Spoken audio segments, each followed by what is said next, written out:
I want to pitch you, this is one of the reasons why this book is so important, is because it explains that every human being has the dignity of an image of God. And therefore every character in the Torah has a certain quality that nobody else ever had or will have. Except when we learn from them, we learn certain prototypes that we can know what they did and how we correct ourselves and understand from them. Now there's a question on the floor. Look at Tzadik Bey. Let's look at Tzadik Bey. Who would like to read? Let's get the young girls. Go ahead. One more chance. Translate. The conversation of the servants of our ancestors includes in them the foundations of Torah and the rules of understanding God. And I'm going to explain more. Anybody speak Spanish? You speak Spanish? You speak Spanish? Okay, stop looking. Okay. Very.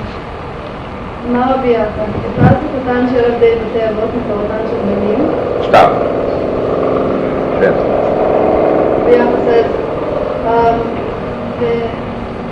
The conversation of the servants of the house of our ancestors is Yofeh, more beautiful. It's more beautiful than the Torah of the children.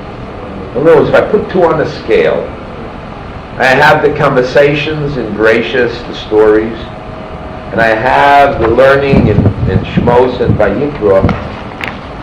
Want to disappear? Okay, take it. So if we put the two on a scale, so then we say, which is more beautiful? the conversation. Conversation. Why is it more beautiful? I would say the words of the Torah are more beautiful. I mean, I am beautiful. I can't say valuable. I'm not saying valuable. I'm saying beautiful. Okay? Now, why are the conversations of the slaves or the servants or answers more than the Torah? I think God just loves Torah. We love Torah. We love Torah. And he was saying the conversations of the servants is Yofeh. What's Yofeh mean? More beautiful. So why should the conversations of the servants greater than the Torah and the Bonnet? Okay. In other words, Parsha Sota.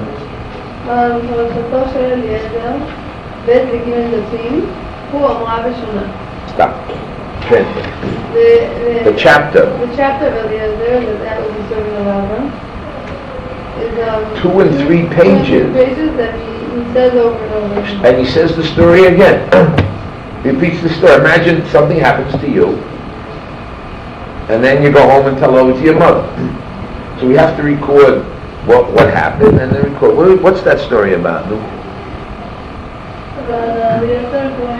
I have to find a wife and there's a whole conversation with, and he repeats over. Why should he repeat it over so much? If every word of the Torah is weighed and every letter is valued, if one letter is missing, what happens to the Torah? Puzzle. What do you do when you bury it? It's finished. So why does the Torah spend so many valuable letters and words and pages on the conversation of Eved Abraham and repeat it again, over chewing again, Nobakain means in Yiddish, chewing again, like the cud of the cow, chewing it in. Like when a girl chews gum, it's like a cow chewing once in a while, chewing again, chewing it again. The Sheretz, we would pay for one. What a Sheretz is? The Sheretz. What's a Sheretz?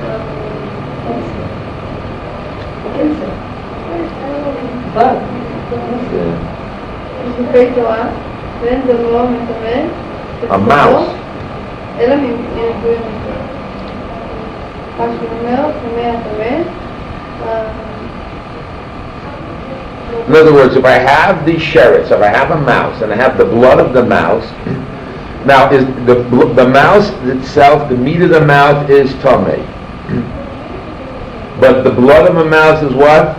Not tamei. So now we have a one little letter, come right in, one little letter tells us that this great important law of purity and impurity, that what?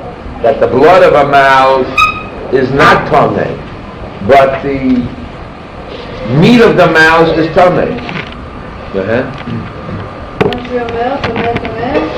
It says tamei ha-tamei, has a hey. Zeh v'zeh. So now we have a problem. If I ask you what's more important, to know the information, the law, that the blood of a mouse and a mouse is different, than the meat of the mouse is different, or the conversation of the servant of Abraham getting a wife of all things, how he selects the wife, which is more important? You think the blood, you see it's not so.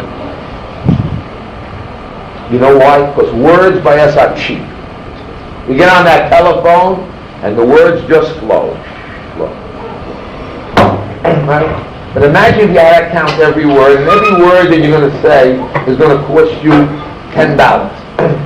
Now you get a conversation with your girlfriend, and you have no money, and you're on the phone, and every word costs $10. What would you do? And you say, "Shalom, call me back." Right? Right? So the same thing is. And yet over here, when you send the telegram beremes, here we take 2 to 3 pages of the Torah, and we repeat the conversation.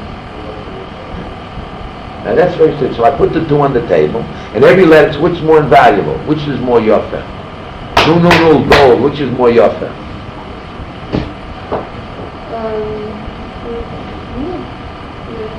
Between what and what? Between the sicha of the avodim or gufay of the Torah, right? The sicha of the avodim. Now, why should that be? Does that make sense? No, nobody cares. The Torah is not involved in history. There's no. The Torah has no historical value. It does. No. Why? As what? Das Elokim. So every word is Das Elokim. Every word is Das Elokim. Well, how do you know that? Because in the Torah it only tells us God wants us to know what happened. Who's the author of the Torah? The Almighty. So now who is recording the historical events that take place? Hashem. So he wants us to know only the things that we should know, and have to know for what? For eternity. To make us moral, to make us spiritual, to make us grow, to make us happy, to make us understand. So therefore, every word that takes place is very good. So most people think the stories in the Bible, I ask you, and you know the stories of the Bible in Bereshit, raise your hand. So every little child of 6 raises his hand. And every girl in base guy, Yaakov says, I understand the story is simple. I know it, I can tell you the story backwards and forwards. And yet we see here that it's not so simple. Because if every word is Das Elokim, can you show me in every text Das Elokim in the story that you know about Abraham, Yitzchak, and Yaakov? No, what do you think? Are they baby stories or are they real? They tell you that. How do you mean you don't know what Das Elokim is? We're going to see right away. Go ahead. No, read it. Who's next to read? Who would like to read? Who read? Next. You read even, but loud. Stop. And water to wash their feet and the feet of the people that were. Now isn't that interesting? In the Torah they talk about washing feet. I understand there's a halacha when you get married, what are you supposed to do? Wash your husband's feet. Bring love. Most people don't do it, but in India they do it to their husband. And you'll find out that that's intimacy. But most women don't do it. They're ashamed, etc. But they lose that love. You'll find out about it. Huh? Omer Ravacha.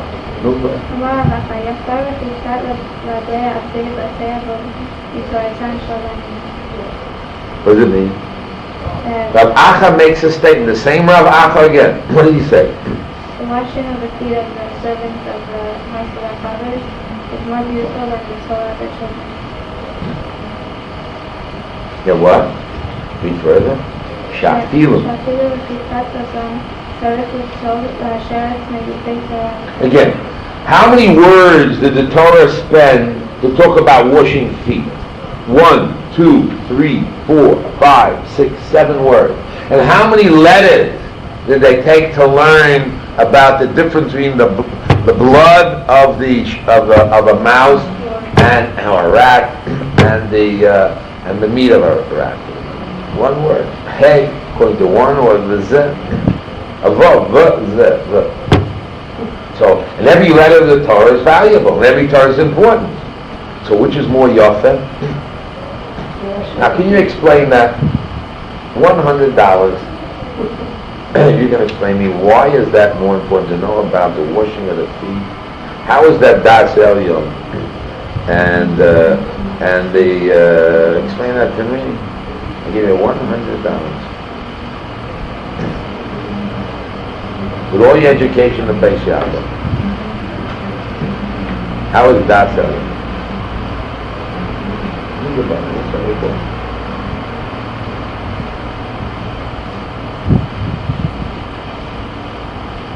It's Tikkur Torah and das elyon.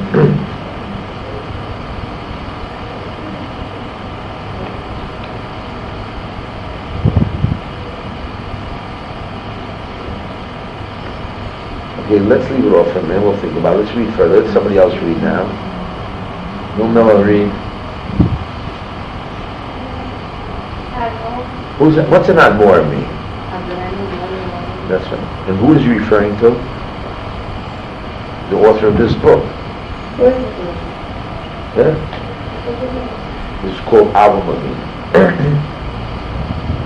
This is written by the Mashgiach of Slabot Yeshiva. This is written by Rabbi Isaac Shiur. Why was privileged to read and know, and here is Moshe Shmuel can help him.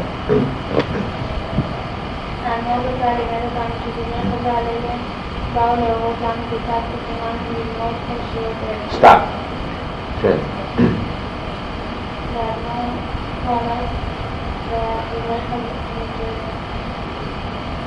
That the words of the Chazal, these words, Bola Oros, come to teach us how we're supposed to learn the portion of the word. This is an example of the pedagogical method and the approach, how to learn Torah. I think yes, I asked you, did you learn like that in Beis Yaakov? No. Why? Why no?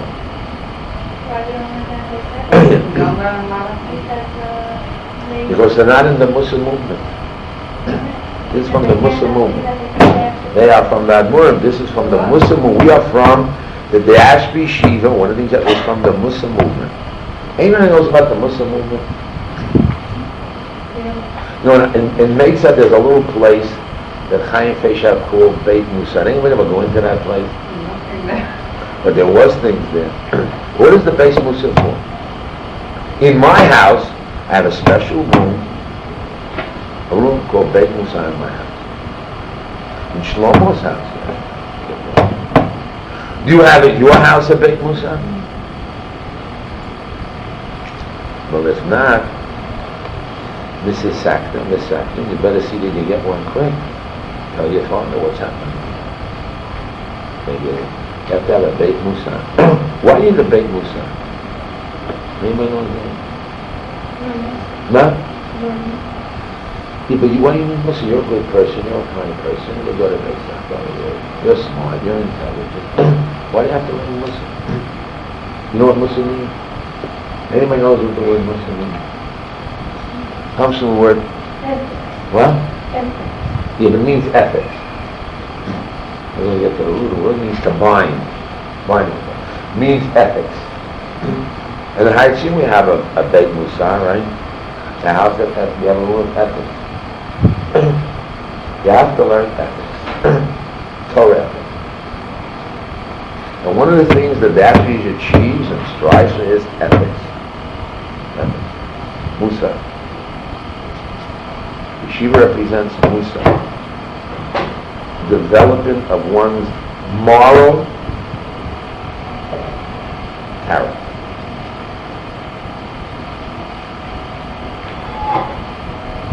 How do you develop your moral character?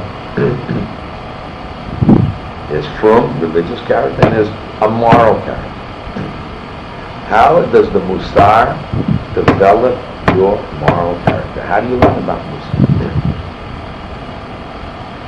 One of the accomplishments I would like to accomplish in this group for 3 weeks, get yourself a bait, you girls work together, Musar together, get you trained how to develop yourself ethically and morally. Spiritual and holy. This is very important. Do they have 5 Muslims in it? Is it possible somebody connected to it actually? I don't know what 5 Muslims.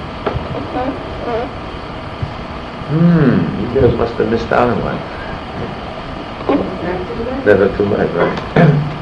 Very important. My house, my daughters, would sit there hours and work on Cheshvan and Nefesh. What does my daughter Rivka do today? You want to know? What?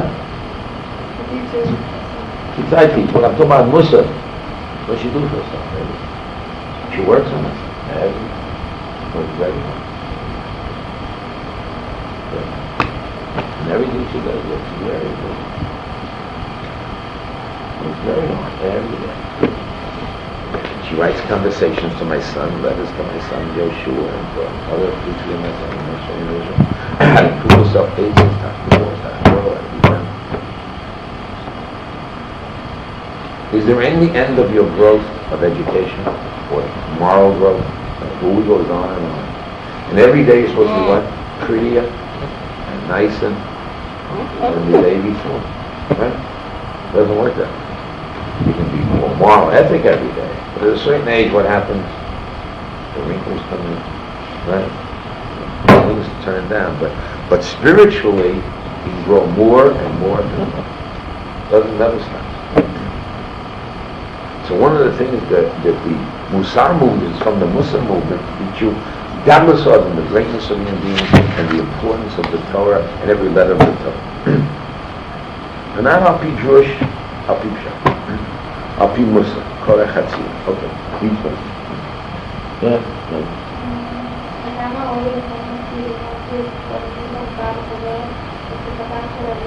Stop. Translate.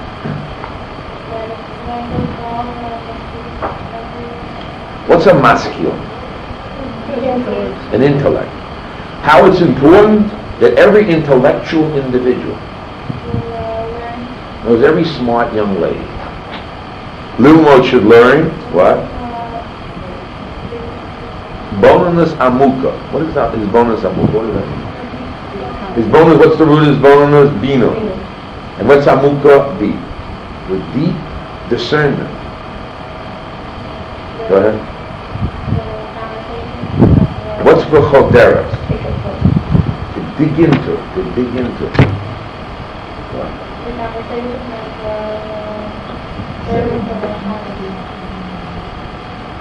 And what do you have to do? According to this, what are you supposed to do?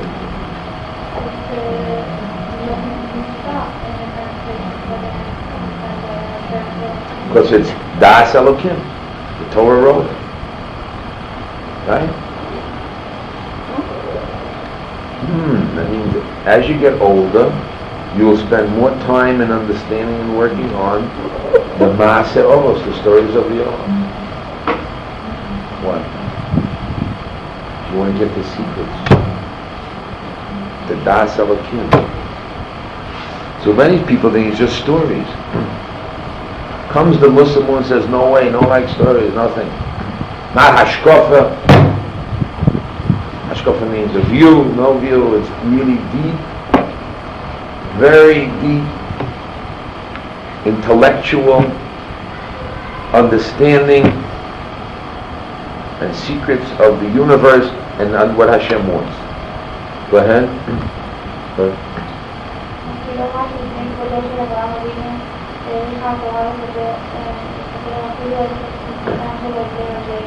Stop. Good.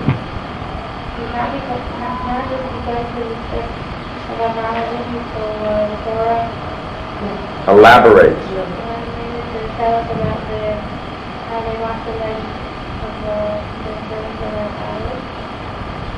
Stop. In other words, you would have a possible alternative. Why did the Torah write so much? For the honor of Abraham. That's why they wrote it. If they give him honor, the answer is no. That's not the reason why. Not for the honor of Abraham. Every word is gufa shel Torah. Go ahead.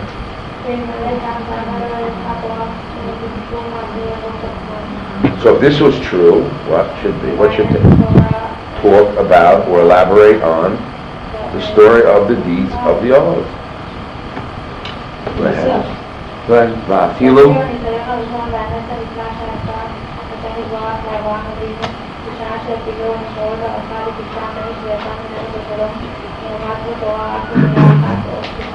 Stop. What does it say?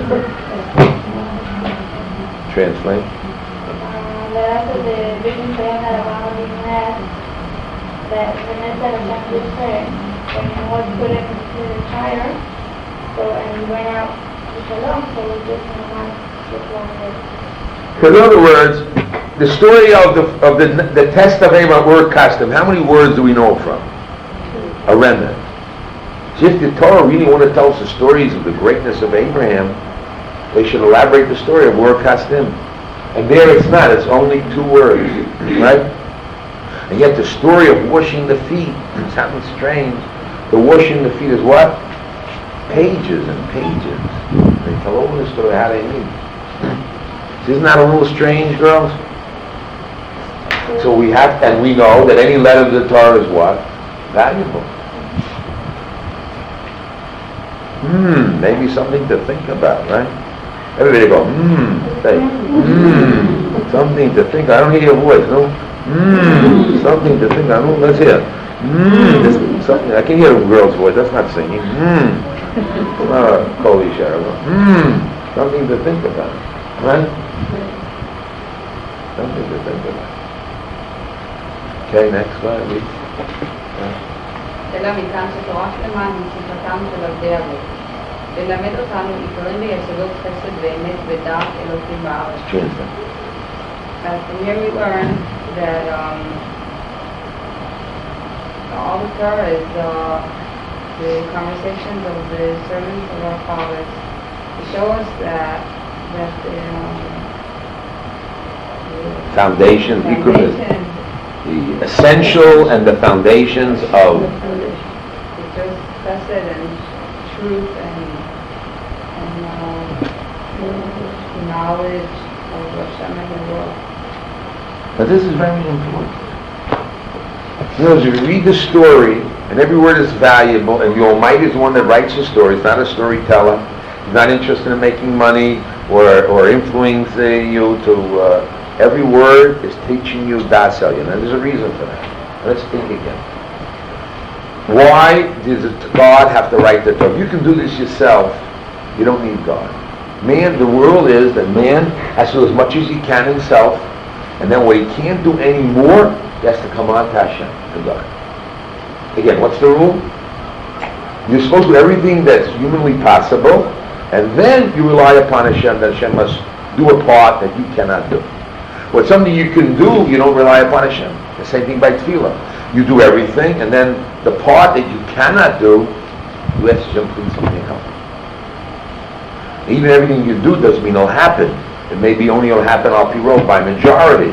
And when I'm asked, yes, Hashem, let the work that I do take an effect to happen. Okay? So therefore, So therefore, you have to come on to pray, you have to come on to God. If this is true then, so then the Torah itself will come right in. The Torah itself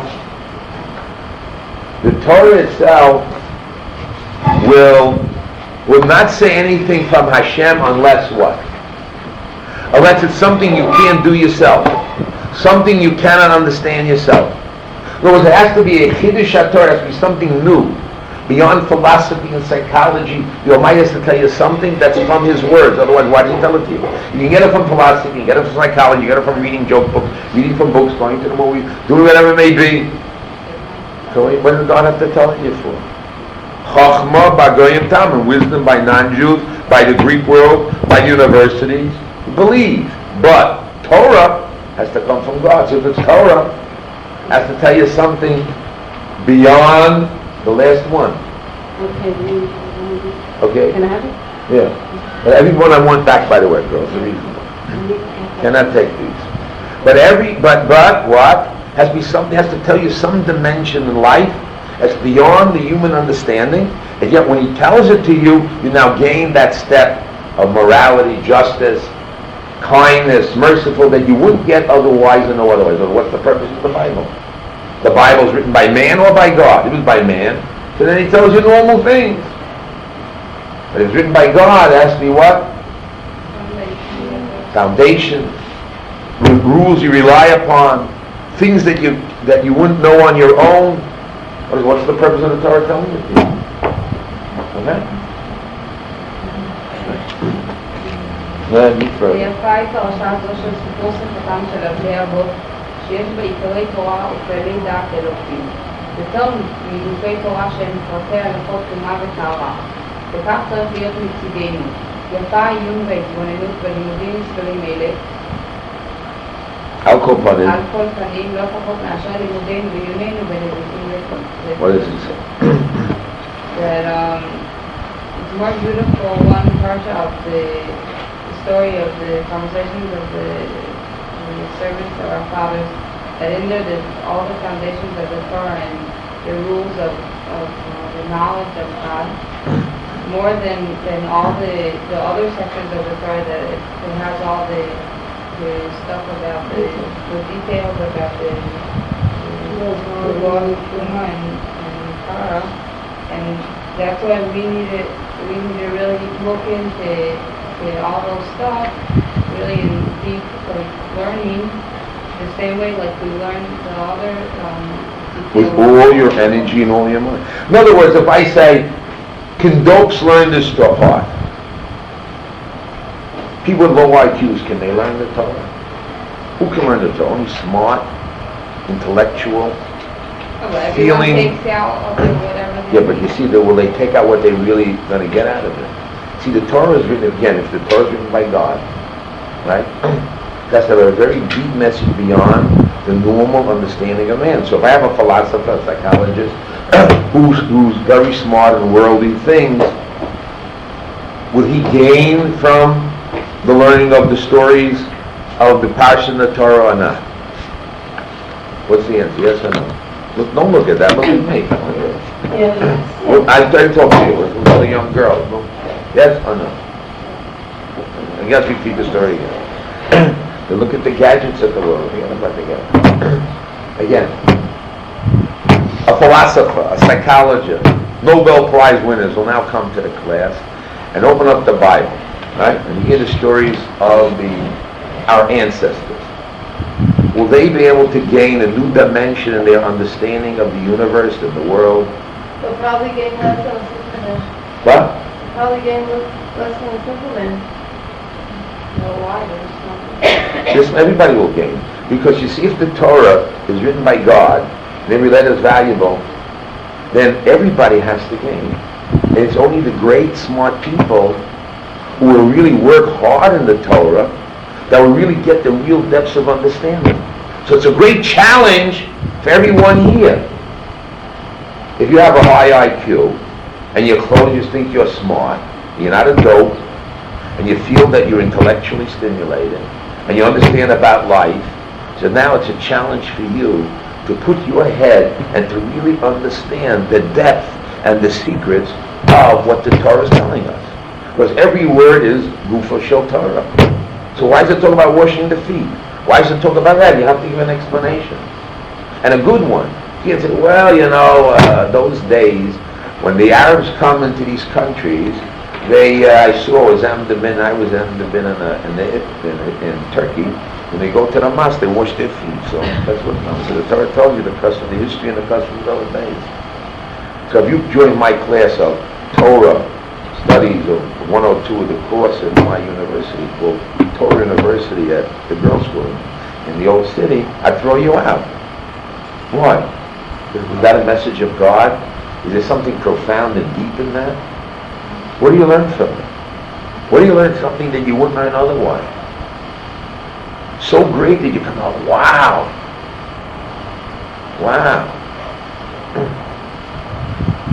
So that's the job of the Muslim movement, to give you the right glasses and the perspective to see the Torah in its real light. And that's what it's all about. To see the Torah in its real light. Alive, real, vibrant, not Sesame the Mill who has Bible stories or the joke book Bible stories or the movies. No way. You have to see it live as the Torah depicts it.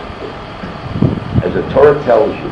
And you must say, what new chidush did I get out of this? I'll tell you a true story.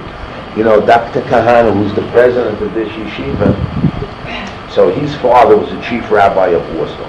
Warsaw was the center of Polish Jewry, which is the center of the whole Jewry in the European scene. And all the money was in Warsaw. They gave out the money to the yeshivas. And his father was the chief rabbi of Warsaw and the chief rabbi of Poland. And all the money went through him.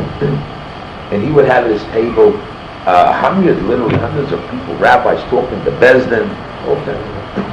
Now, in his father's table, you couldn't, they say a word of Torah. So, you couldn't just say, you have to say a chidush. What's the word chidush mean? Something new, spectacular, nothing. Otherwise, you couldn't say a word of Torah at his table. And we have another rule. Ein beis medrash b'li chidush. Can anybody translate that? Translate what it is? Ein beis medrash b'li chidush. Something new. That the whole world shakes. Something exciting. Something different. Something that will extend. There's no beis medrash of learning in the world that something new doesn't come out. But every day it's new. Why? Since God has no end. Torah has no end. It goes on and on, new chidushim, new ideas, new perspective, new understandings than ever before. And every year learning the Torah, you see a new insight, a new understanding, something developed every piece. But if you have a dull mind and not intellectual, and you're satisfied with mediocrity and low life type of thing, then the Torah is not so stimulating. You want to do things. Really, if you're really stimulated, then there's nothing greater than learning the Torah. But Rabbi, I know the stories. Those are stories of the Bible. I read it, I know, Rashi. Okay, but is it alive for you? What is the Torah that you have that you're going to live from and bring fruit from? From the Torah that you're able to learn. Pirkei Avos, the stories of the Avos. Who are our models? What? Sarah. Hagar, right? We'll talk about Hagar today. Hagar, Rivka, Rapha. You know anything about them? Have you gone through the Midrashim? You know anything about them? Can you tell me right and wrong? Can you bring rayas from them, what to do and what not to do? Or you just know the general story? And a Rashi here and a Rashi there. Is the Torah alive for you as a live book to learn from? And bring proof from? When you're talking to your chassid and is the Torah alive and exciting and vibrant that you want to know more about it and you want to share with him the Torah and know more about it and excited about it? Or is the Torah just history, stories, my mother, my father, the school I went to, its culture, a museum piece, a picture, an emotional attachment. What's life for you is, whatever's life here, the books you read, the history you had, the newspapers, So therefore for a Musa movement people, of the women of the Musa movement, so therefore the Torah becomes alive and vibrant, exciting, to bring proof from, to learn from. And therefore we learn again the story of the Avos. We find this great little book, we give it a kiss and say, wow, it's opening up new vistas and new understanding of how to act and what to do. And when I went to Feldheim, and I talked just one little word about the one I brought a raya from Lot, he got excited. He says, translate that book, I'll print it. Right away, on the spot. We'll translate it and print it right away. No problem. Just translate this book and I'll reprint it tomorrow. So it's ready for you girls to get involved and to learn.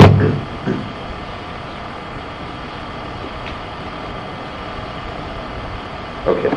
So now we get a picture again that every word of the Torah is what? Exciting, vibrant, alive, and we have to relive their lives and understand it and bring proof and be ourselves Torah luminaries. It says in Mishnah Sanhedrin that what? That every individual, every human being, that's man or woman, the world was created for him or her. What does that mean? Let's say the whole world was destroyed. There's only one human being left in the world. And who is that? You. Is it worthwhile for God to keep the whole universe and the galaxies around just for you? Well, you're nobody and zero. Does God make junk? Raise your hand who they feel they're junk. No good. Raise your hand if you feel you're junk, no good. Raise your hand if you feel you're no good, depressed, not valuable. Does God make junk? No way. So if He created you, what does He mean? So sit up straight, girls. Come on, sit up straight. Come on, let's see your beauty. Come on. God makes who? Yes, you get a peak state. God makes what? Every individual perfect with something to give to the world, to be great. Can you become like Sorry Menu? Of course. Will you become? Most likely not. Can you become like Rivka? Of course.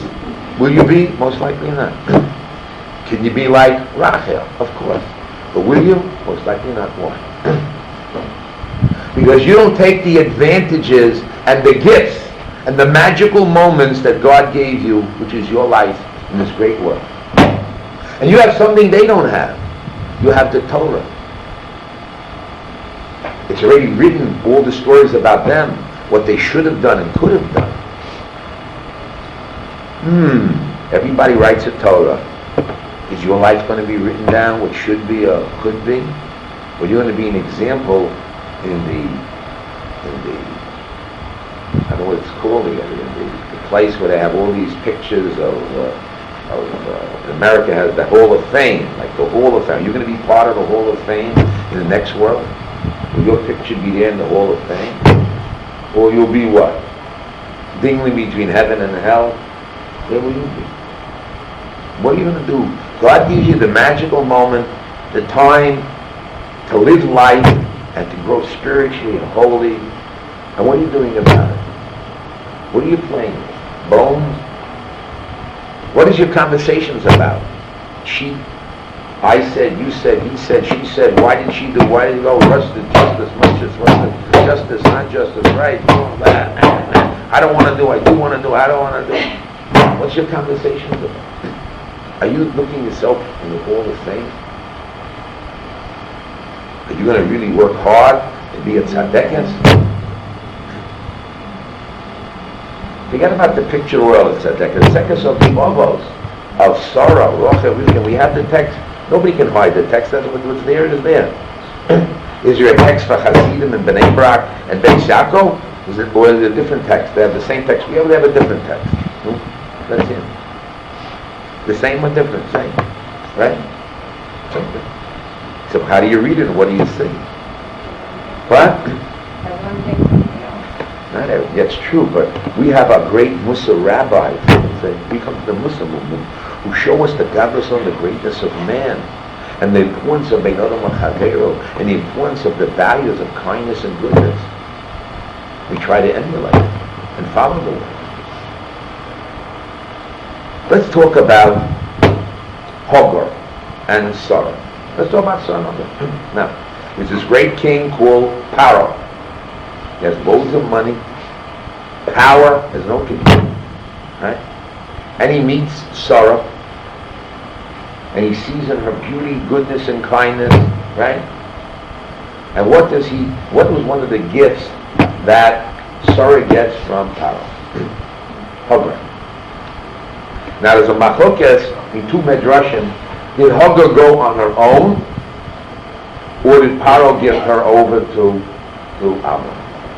But either way, or maybe both are true, Paro recognized, who was the leader of all of Egypt, which is the most powerful force in the Middle East at the time, which was really the world at the time, that all this power and might of money and wealth, and parnasa, and all those words, have no meaning compared to what?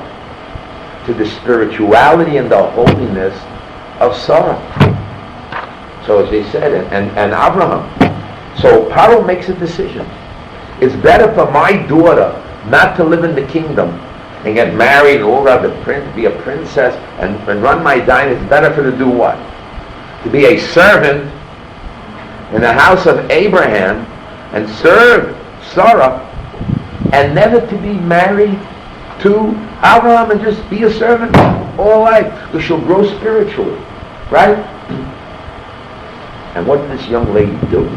In 10 years, what did she accomplish? Anybody know? Not the women way last week. In 10 years, what did she accomplish? Anybody know? A feat that nobody did. Not even Eliezer did. What feat did she do? What did she do so great? Hey, Yaakov girls, what did Sarah, what Hagar did so great that even Eliezer couldn't do?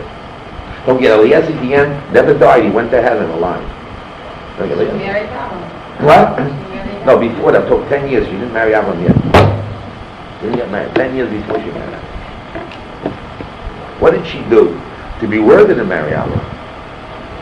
It doesn't happen by itself.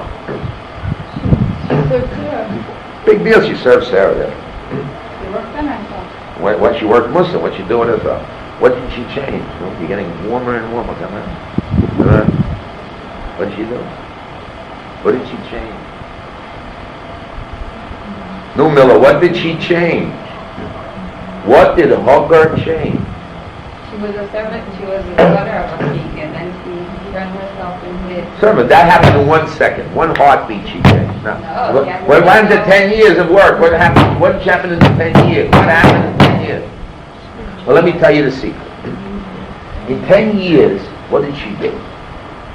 Since we have Noah had 3 sons, Shem, Ham, and Yafet, right? Now one day, the father got drunk, and his body was uncovered, right? And Ham looked at his father's nakedness, and what did he do? Ha ha ha, laugh. And what did Noah curse him? Eved Avon, a slave. Horror, you're going to be horror, cursed. Okay? Where did the Mitzvah come, the Egyptians come from? Right? Now, in order to marry Abraham, can Baruch be connected with Oror?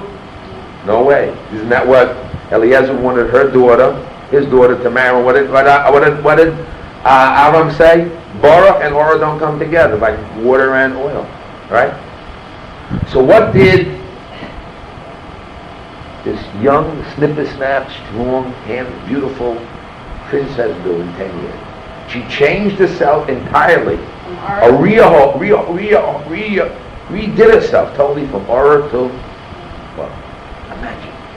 A curse that which is there implanted in the DNA of a nature that's there. What did she do? Change the nature. That's what Hava did. And where did she do it? In the house of, with whose instructions? Sarah. Does it pay to be in the house of Allah? Sure does. You didn't change your way. Imagine what was the house of Abraham and Sarah. This wonderful spiritual place. Now we have books that tell us how to do that. What book do we have that tell us what to do that? Shiur. Does anybody know what it says in the Shiur? Anybody look into it? Everybody practice it? And maybe you step on it and it falls on the floor in your father's house and you pick it up and clean it off. But did anybody read it? Any of you young ladies ever read it? No, this is Sacrament. Miss Sacrament, did you ever read it? You ever take an interest in it? Yeah, we do. A little bit. And what is the final goal you can get? Ruach HaTorah. Imagine calling, I'll say, there are 5 pearls of Ruach HaKodesh in the Diaspora Yeshiva. It can happen right in our generation. And it comes from where? From the Mesilas Yesharim. So these young ladies and these young men in the house of Abraham, what did they do? They worked all day long on what? Mesilas Yesharim. And they had Ruach HaKodesh. And not only that, were they able to see Malachim? Everybody in the house who worked on the soul spirit was able to see who? Malachim. Can you see a Malach? I don't know. Let's see. Friday night, I go to shul, right? And I go to shul. And who goes to shul Friday night here? What girls go to shul Friday night? Raise your hand. Who goes to shul Friday night? Raise your hand. Okay, right? You go to shul Friday night? Okay, when you go to shul Friday night, what happens? Who walks with you home? 2 malachim, right? And they come to your house, and what do you do when you get home? Shalom aleichem to who? Do you see the malachim? How come you don't see the malachim? I had a rabbi, Rabbi Zimmerman, Osher Zimmerman. He talked to the malachim, saw the malachim. In my generation, saw the malachim. Rabbi Osher Zimmerman, not Chaim Zimmerman. Osher Zimmerman, saw the malachim. He used to see, what are you talking about? Talking to the malachim. Mushas is supposed to come. I used to go daven by him, by the malachim on Friday night, and he'd be talking late, and I used to learn late. And I used to be talking to malachim. So should they walk home with me? Don't they walk home with you? Something to think about, no? And according to Shulchan Aruch, what do? When you go to the bathroom, what do you tell the malachim? Halacha, the Shulchan Aruch, I didn't make up stories. What do you tell the malachim? Wait outside. Does that happen to you? How come?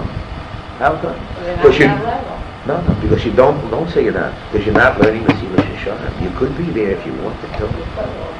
But why don't you? You have the golden opportunity, the moment. You can be there. It can happen to you. Who's stopping you?